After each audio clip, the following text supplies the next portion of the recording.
off, so he decided to reread the entire case file. The tragedy happened in a rural remote area. Two little girls from one family suddenly went missing.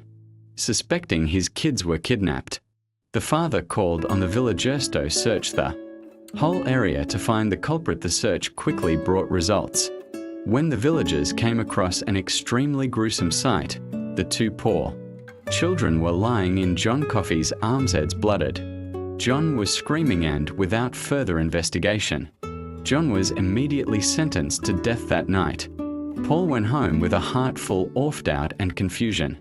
He couldn't understand why a gentle, kind man like John could commit such a heinous crime with those tangled thoughts circling in his head. And on top of that, the pain dwelling in his lower parts. Paul once again spent a night away from his beloved wife. He dragged his tired body back to the prison the next morning. Paul's job continued like any other day-to-day though. He and his co-workers, the special thing about this moose is that it was bold. Not afraid of people throw it anything, it would eat it. Then it would crawl back into the isolation room, a sealed room. But what was it doing in there? Paul and the others pulled everything out of the isolation room to find the mouse, but no mouse at all, nor any hole or tunnel in the end.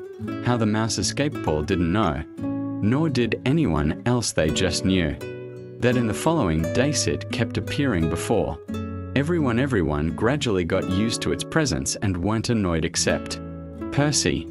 This guy hated it passionately and was willing to do anything to kill it. Paul was not pleased with Percy's attitude. He said actions like this could agitate the prisoners. The more Paul warned, the more Percy acted smug, which made Paul and the others really annoyed. Just short of laying hands on him, but they didn't because he was about to be transferred soon. So Paul decided to endure for a few more days. Let's pause these prison dramas for now. The real movie begins. The thing is, before each execution everyone had to rehearse several times to ensure the prisoner would go quickly and with minimal pain. Their execution procedure was very simple. The prisoner would be placed on a luxurious ergonomic chair designed specifically for the prison. Then the prisoner could say their final words before receiving a wet sponge on top of their head. The reason for that was to ensure the electric current flowed directly through the brain. Percy seemed quite excited about this method.